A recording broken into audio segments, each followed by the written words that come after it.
말씀 베드로전서 2장 6절로 9절까지 말씀.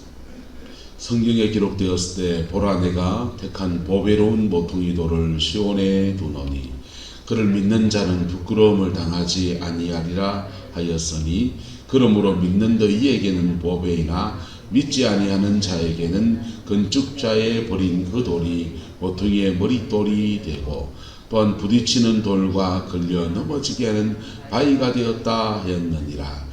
그들이 이 말씀을 순종하지 아니하였으므로 넘어지나니 이는 그들을 이렇게 정하신 것이라. 그러나 너희는 택하신 족속이요 왕같은 제사장들이요 거룩한 나라요 그의 소유가 된 백성이니 이는 너희를 어두운 데서 불러내어 그의 기이한 빛에 들어가게 하신 이에 아름다운 덕을 선포하게 하려 하심이라. 아멘. 이 말씀의 축복과 은혜가 저와 여러분 인생과 가정에 함께하게 되기를 예수님의 이름으로 축복합니다. 신앙생활의 완성, 또 신앙생활의 가장 아름다운 모습들, 그 모습을 오늘 베드로전서 2장은 이렇게 말해요. 따라합시다. 왕이요 제사장이라. 할렐루야.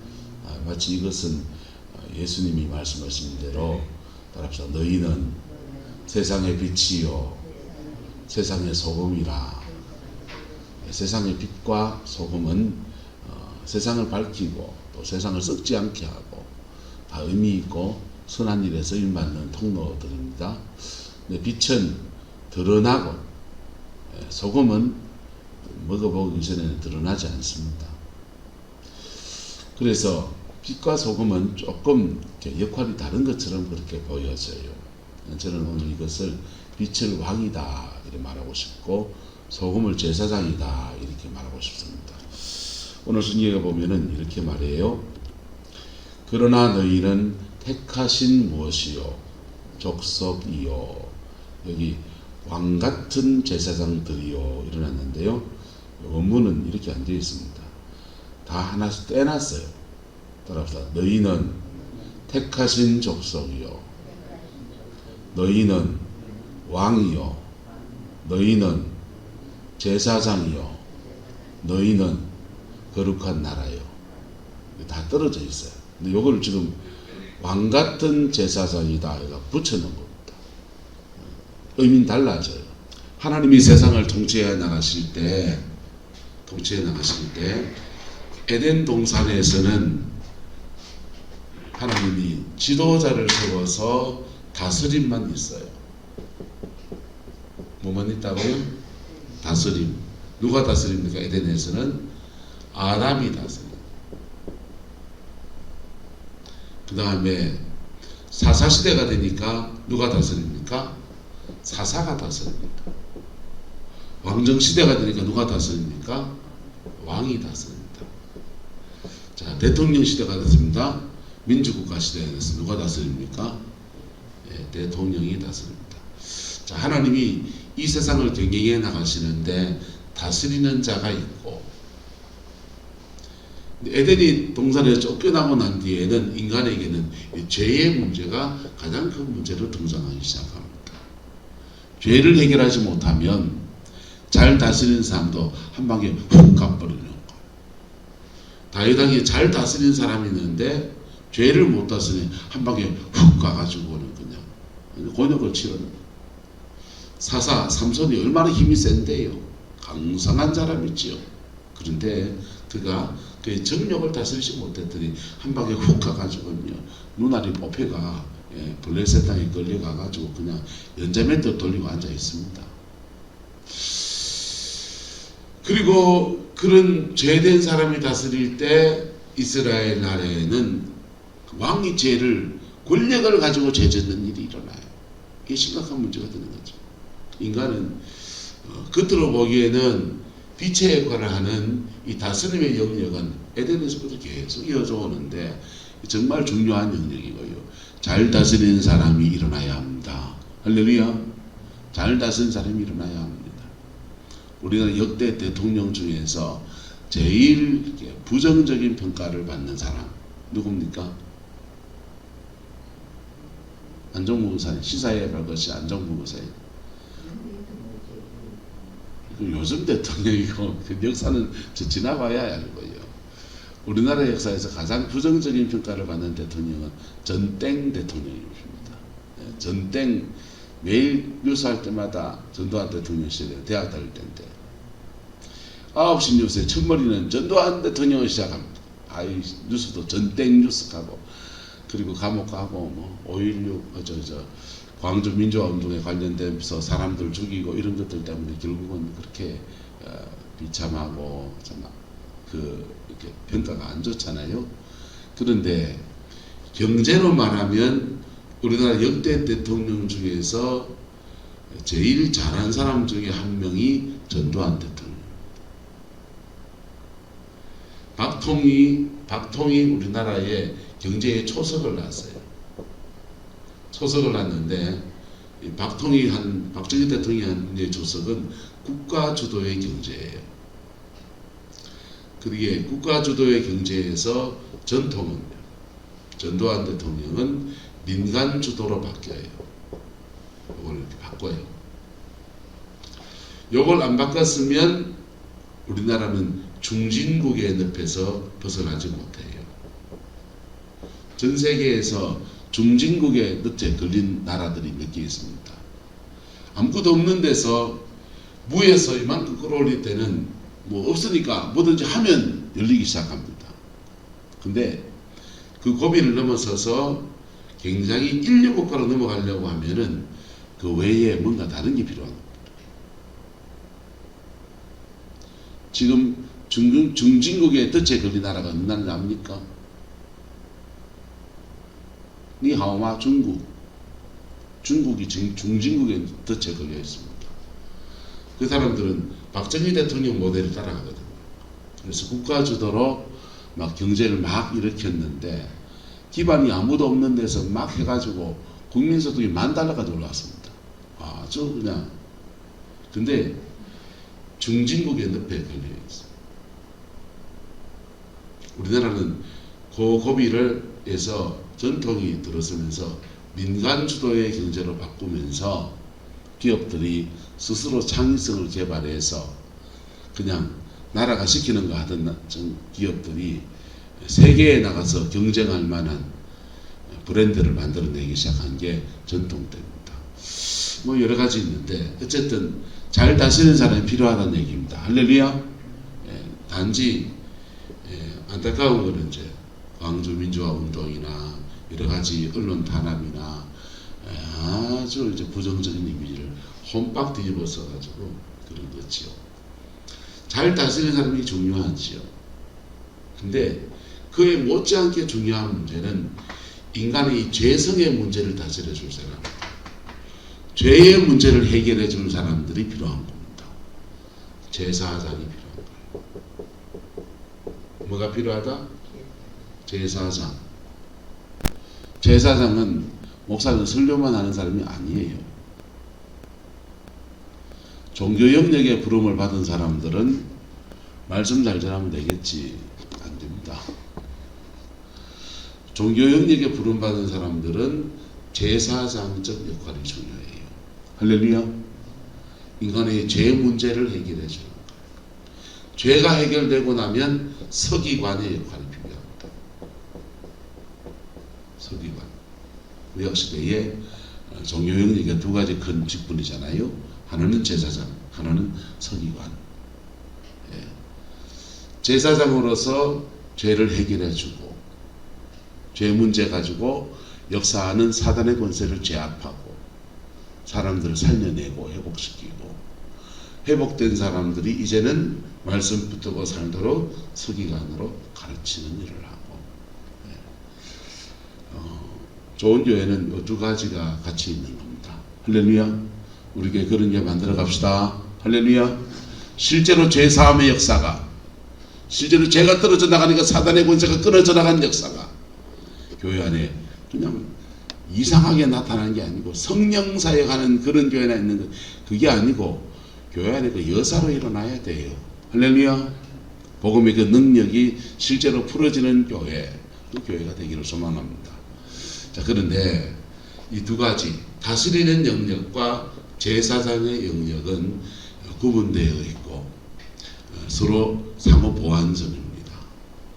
제사장의 영역에서 인간의 죄 문제를 해결해서 하나님께 나가는 길을 열어주고, 그리고 다스림의 영역에서 하나님의 통치가 이 땅에 풀어지는 역사가 일어나고, 이렇게 빛으로 나타나고 이렇게 소금처럼 부패를 방지하는 아름다운 은혜가 그래 풀어질 때 한 시대는 하나님 앞에 올려지고 하나님 앞에 그렇게 복되게 쓰임받는 은혜가 있는 것입니다. 할렐루야. 그래서 오늘 성경은 이렇게 말합니다. 너희는 택하신 무엇이요 족속이요 왕같은 무엇이요. 따로 떼서 너희는 택하신 족속이요 왕이요 제사장이요. 할렐루야. 그래서 하나님이 은혜를 베푸셔서 신앙의 경점에 이르면 그리스도의 백성, 택하신 족속, 거룩한 나라에 속한 주의 백성, 여기에서 두 가지 큰 은혜를 입은 사람이 나타나는 거예요. 여러분의 자녀들이 두 가지 직분 가운데서 어느 길로 뻗어갈지를 여러분 기도하면서 밀어주기를 축복합니다. 왕처럼 쓰임받는 사람이 일어납니다.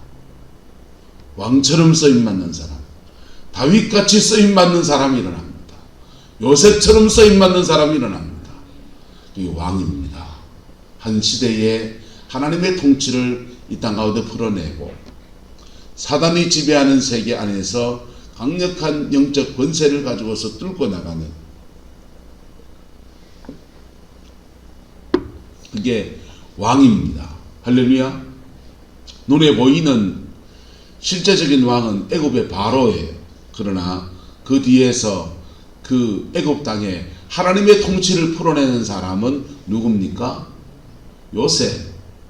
그 사람이 왕인 거예요. 하나님의 통치에서는 요셉이 왕이고, 세상의 통치에서는 눈에 드러나게 보이는 바로가 왕으로 보이는 거지. 여러분, 한 시대에 하나님의 통치를 자기의 삶의 자리 안에 가져오는 그 사람들, 그런 사람들이 우리 시대에 너무나 많이 필요하고, 각 사회 각 분야에서 하나님의 통치를 풀어내는 위대한 사람들이 그렇게 필요합니다. 위대하지 않아도 자기의 소임을 충실하게 감당해내는 그런 사람들이 필요해요.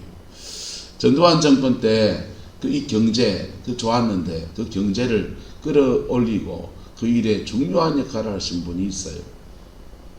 청와대 경제수석을 하신 분, 김무슨 부르신데 성함을 제가 까먹었습니다만, 이분 안타깝게도 아웅산 테러 사건 때 그때 순직하셨어요. 정말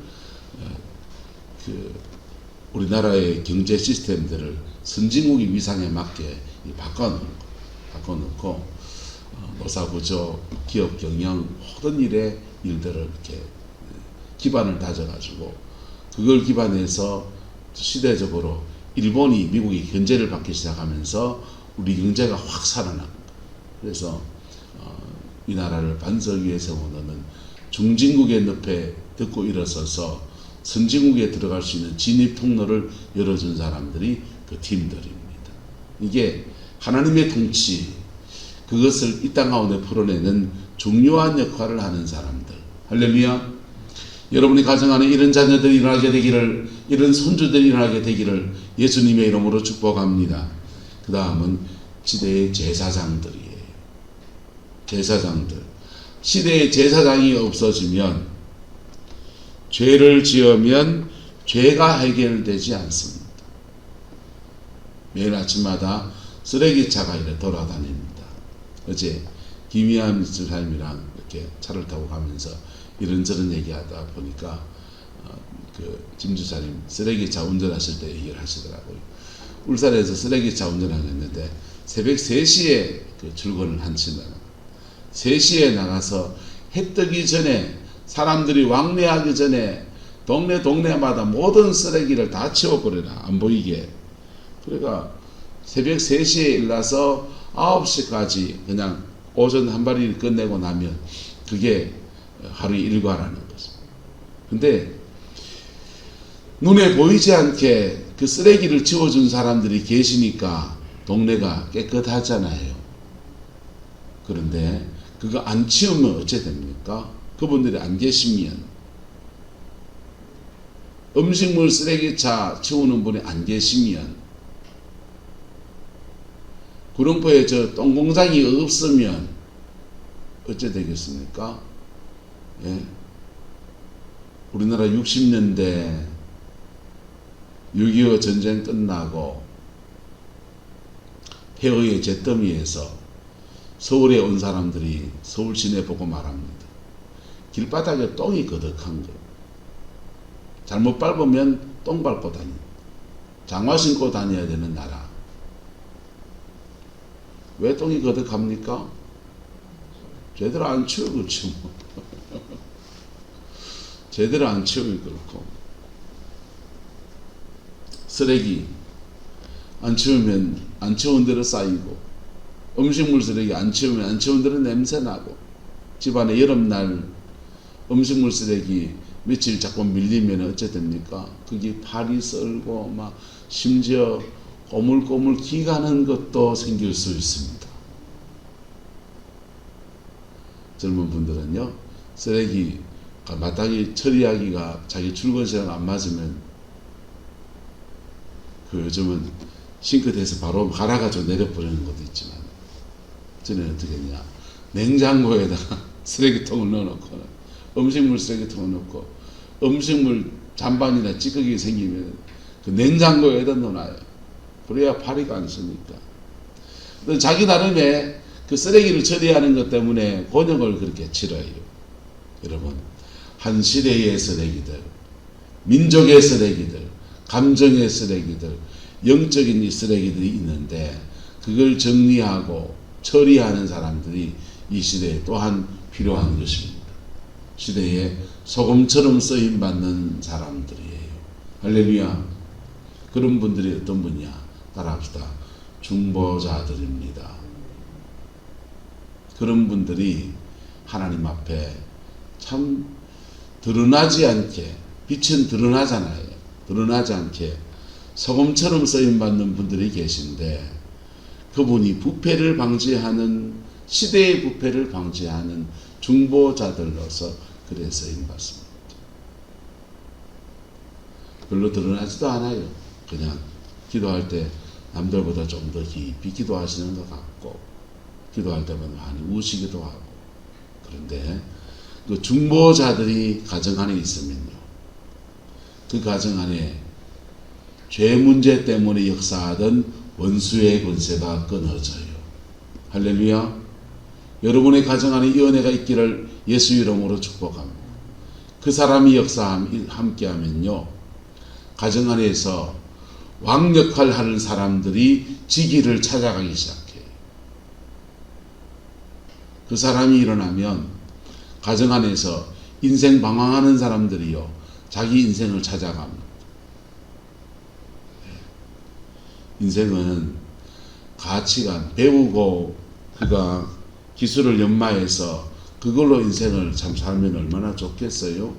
꿈꾼 대로 살면 얼마나 좋겠습니까? 그럼 인생 성공을 못할 사람이 아무도 없지요. 망하려고 인생을 사는 사람은 없잖아요.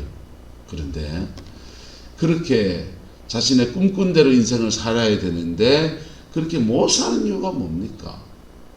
습성의 문제가 있고요. 그 습성의 문제에 많은 영역들이요, 채워지지 않는 사랑, 인간의 죄, 상처, 이런 것들이 그 의식의 내면에 확 깔려있어. 그런 거. 그 죄 문제가 해결되면 주님 말합니다. 너희는 새로운 피조물이다. 누구든지 그리스도 예수 안에 있으면 새로운 피조물이다. 이전 것은 지나갔으니 보라 새 것이 되었도다. 할렐루야. 하나님이 그를 원래 창조하신 그 사람으로 회복되는 은혜가 주어져요. 예수 전도단 같은 데서 DTS라는 과정 훈련을 합니다. 그 훈련 코스가 한 기수가 도는데 6개월이 걸려요. 6개월 동안 하는 게 뭐냐? 힐링합니다. 예배하고 찬양하고 자신을 치유하고 힐링하는 시간을 가져요. 힐링을 하고 나면요, 그 사람의 원래 가치가 드러나요. 원래 가치가 회복됩니다. 그래서 칼빈 선생님께서 장로교에 창시하신 칼빈 선생님이 말씀하셨는데 한번 따라합시다. 하나님을 알 때 나를 알고, 나를 알 때 하나님을 안다. 내가 죄인인 것을 알 때 구원자이신 하나님 그분을 알게 되는 은혜도 있고, 하나님 그분을 알 때 내가 죄인 된 것을 안다 이랬는데요, 구원에 관해서 그분은 주로 그렇게 말씀을 쓰셨지만은, 하나님을 더 깊이 알아가면요, 하나님 그분을 알 때 내 원래 가치를 점점 더 알아가고요, 내가 하나님 앞에 어떤 존재인지를 깨닫는 은혜가 주어져요. 그리고 그 사람의 원래 가치를 따라서 이 땅을 살아갈 수 있는 은혜가 그에 주어집니다. 그래서 너희는 택하신 족속이요 왕같은 제사장들이요 거룩한 나라요. 택하신 족속이요 너희는 왕이요 너희는 제사장이요. 할렐루야. 옆 사람 물어봅시다. 당신은 왕인교 제사장인교? 여러분 누군가 같습니까? 기질상 좀 이렇게 은둔 성향이 있는 분들은 주로 제사장의 길을 걷고요, 밖으로 이렇게 외향적 성향이 있는 분들은 드러나는 왕의 여정을 걷습니다. 이 두 사람은 짝이에요. 짝이어서 드러나는 사람과 뒤에 숨어 있는 사람이 사실은 하나님 앞에 한 세트로 그렇게 움직여 가는 거예요. 그래서 하나님 앞에 위대한 여정을 걸어간 사람들 뒤에는 제사장 역할을 하는 분들이 꼭 붙어 있습니다. 분당 우리 교회 이찬수 목사님, 그분은 드러난 사람이죠.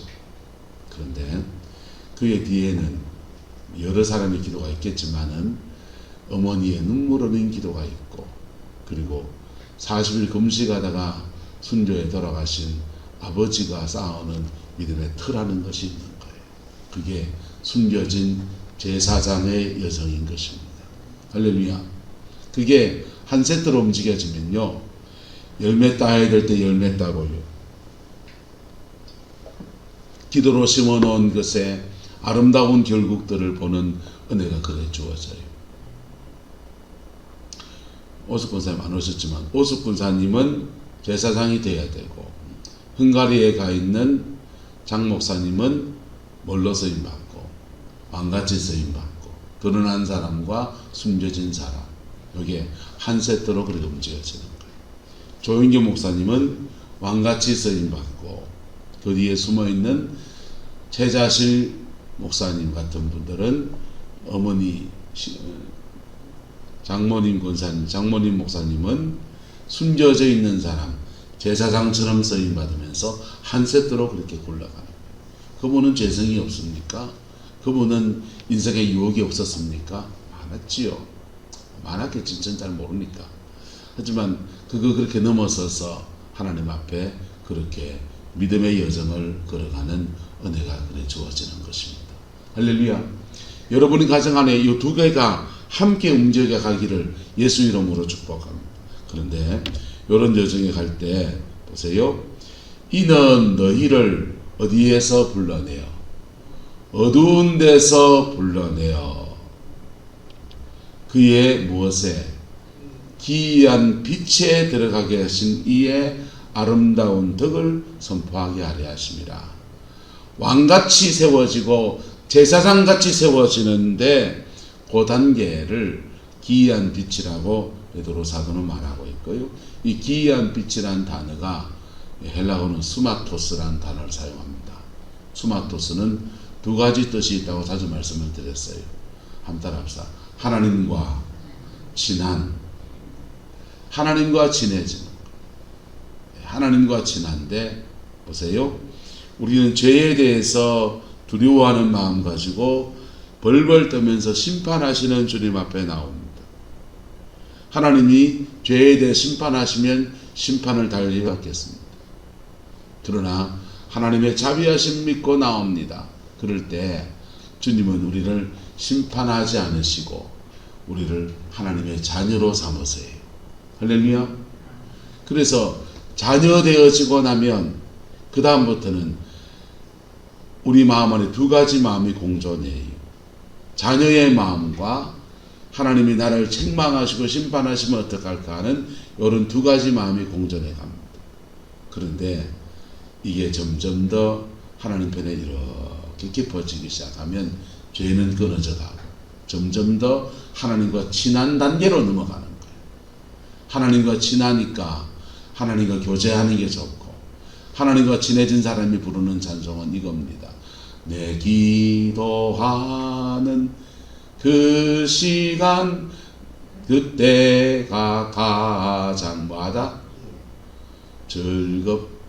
즐겁대요. 기도하는 게 즐거운 겨.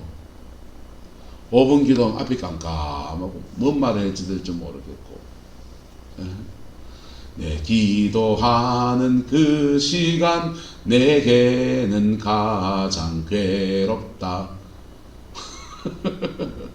뭔 말해야 될지 모르고 눈만 끄덕끄덕하다가 시간만 보내고 근데 기도하다가 하나님의 영광 만나. 그리고 그 은혜 아래에서 내게 다가오는 그 깊은 사랑들을 만나. 죄가 끊어져가는 그 기도의 열매를 생각해 나가면요. 예? 때로는 기도가 괴로울 때 있다고. 근데 그 기도 안 하면 그 기도의 열매를 알기 때문에 그것이라도 받으려면 몸부림친다. 근데 깊어지면요. 기도가 재밌는 거예요. 기도가 즐거운 거예요. 예. 또 이런 찬송이 그 사람들의 찬송입니다. 밤 깊도록 동산 안에 주와 함께 있으려 하나. 밤 깊도록 어디 안에? 동산 안에 주님과 함께 있는 것이 너무 좋은데 밤 깊도록 동산 안에 말로 가노. 밖에 할 일이 얼마나 많은데 오징어 밭에도 가야 되고 시금치 밭에도 가야 되고 아들 손자 며느리도 봐야 되고 시장에 가서 미나토도 좀 쳐야 되고 세상에 할 일이 얼마나 많은데 이게 아니고 밤 깊도록 동산 안에 주님과 함께 머물기를 좋아하는 하나님과 친해지는 것. 할렐루야. 하나님과 친해진 사람들의 삶의 여정인 거예요. 하나님과 친해지면 깊이의 극치를 신부의 영성이라 그래요. 무슨 영성이요? 신부 영성. 예. 말세에는 주님이 신부 찾아오니까 초림의 주님은 죄인 찾아와서 구원하시려고 오셨는데 마지막 때 오시는 주님은 자신 신부 찾아서 정결한 신부 찾아서 오시니까 신부 찾아서 오시는 그분을 맞이하자 해서 영성을 신부 영성이다 이래 말합니다. 그런 영성은 하나님과 친한 이 스마토스의 첫 번째 의미는 하나님과 친한, 또 하나의 의미는요 따라합시다. 자기 능력보다 뛰어난. 자기 능력보다 뛰어난데 어떻게 뛰어나냐? 다스려야 되는 왕에게는 그의 가지고 있는 경영이든지 여러 가지 세상적인 지식이든지 배운 재능이든지 이걸 탈란트라 그래요. 뭐라고 한다고요? 탈란트. 이 탈란트에다가 성령의 기름 부음이 입혀져서 탈란트를 은사화시킵니다. 은사화시켜서 이 탈란트로 하나님 앞에 쓰임받게 만들어요. 그리고 제사장 역할을 한 사람들은 주로 영적인 능력에 쓰임받기 때문에 이 사람들에게는 신령한 은사가 주어지는 거예요. 성령의 은사, 9가지 성령의 은사들이 부러져서 이것으로 세상을 섬깁니다. 할렐루야. 그 복이 저와 여러분 함께하게 되기를 예수님의 이름으로 축복합니다. 능력의 은사가 임하면 마귀를 제압해요. 능력 받은 사람은 기도할 때 소리 자체가 달라요. 능력 받은 사람은 강태원 목사님 이런 분들은 이걸 아예 기도의 제목 안에서 능력 기도라고 항목을 떼놨어요. 능력 기도한 사람들은 기도가 배에서 올라와요. 방은 뭐 랄랄랄라 이래 안 해요. 마야카야타 야샤마카야타 투야자파오. 사단을 제압하고 영을 확 잡는 거라. 내가 여러 번 머리에 손 얹어서 그럴 때 이방언이 확 나오면 영적 전투할 때입니다. 그럼 배에 있는 것들을 주로 아랫배에 잡고 있는 것들이 있거든요. 그거 영으로 제압할 때 그때 사자후를 바라듯이 확 그렇게 나가는 거예요. 이게 능력의 은사예요. 뭐 은사의 세계를 뭐 여러 번 잘 풀었으니까 지금 풀지는 않겠습니다.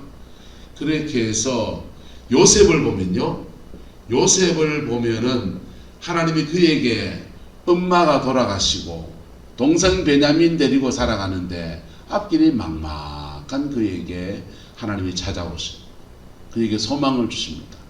야야, 하나님 앞에 무너진 가슴 안고 나가는 그를 만나 주시고 그에게 말합니다. 네가 장자가 될 거다. 괜히 요셉이 그 떠벌려서 문제지만은 하나님이 은혜 주신 것은 맞아요. 그랬더니 꿈꾸는 자였어요. 뭐 하는 자? 꿈꾸는 자. 꿈을 꾸고 그 다음엔 해석을 못해서 그러다가 시간이 지나면 꿈을 자꾸 뭐 하기 시작합니까? 해석하는 사람으로 살아갑니다. 제사장의 영역에서 은사가 열리는 단계의 모습이에요. 그 요셉의 모습이에요. 근데 그 요셉이 막내로 자랐습니다. 리더십을 배울 경험이 없습니다.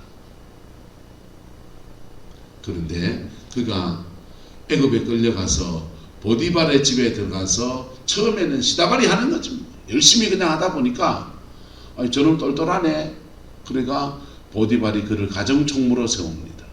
그래서 가정 안에 있는 모든 신하들, 물품들 관리하는 그걸 하는데 경영을 배워요. 뭘 배운다고요? 경영을 배워요.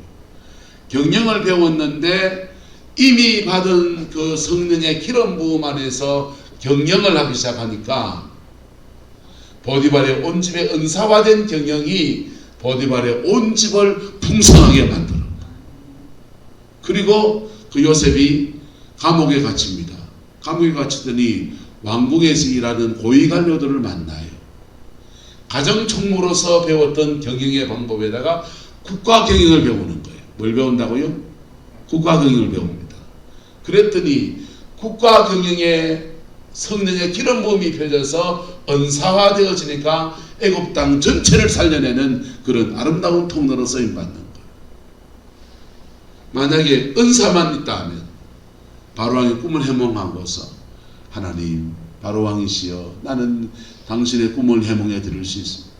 근데 경영은 할 줄 모르니 경영은 제가 한 분을 잘 추천해 드리겠사옵니다. 이러면서 구룡포에 유옥식이라는 분이 계신데 그분을 국무총리로 삼으셔서 국가 경영을 탄탄하게 하옵소서 이렇게 청구하는 거예요. 맞잖아요, 그죠? 내가 할 줄 아는 것과 못하는 것을 넘겨주는 거예요. 이번 윤석열 대통령의 문제가 뭡니까? 초보 대통령이다 보니까 국가 경영을 모르시는 대통령 자리에 앉아 있으니까 계속 시행착오를 겪고 그분을 뽑은 사람들이 그 시행착오를 감내해야 돼요. 할 수 없어요. 감내해야 돼요. 뽑았으니까. 내가 선택한 사람이니까. 교회는 기도해 줘야 돼요. 자, 어쨌든 여러분의 인생에서 왕같이 쓰임받는 역사와 제사장같이 쓰임받는 아름다운 은혜가 있기를 축복합니다. 그래서 수마토스 교회 귀한 빛에 들어가서 자기 능력보다 뛰어난 역사와 하나님과 친해져서 하나님의 그 임재 안에서 자신의 모든 재능과 어떤 달란트, 영적 달란트가 함께 주어지는 것이 어우러져서 한 시대 복으로 쓰임받는 여러분의 자녀손들 또 여러분들 우리 성광교회가 되기를 그리스도의 이름으로 소망합니다. 기도하겠습니다. 좋으신 아버지 하나님, 왕이요 제사장으로 우리를 부르신 것을 하나님 앞에 고백합니다. 때로는 드러나고 때로는 숨겨진 사람으로 하나님 앞에 복으로 쓰임받게 축복하여 주시고 이 한 시대 어려운 시대를 복음 앞에 살아내고 승리로 열매 맺는 아름다운 은혜가 있게 하나님 역사하여 주옵소서. 여호와께서 함께해 주시기 원합니다. 예수님의 이름으로 축복하며 기도드리옵나이다.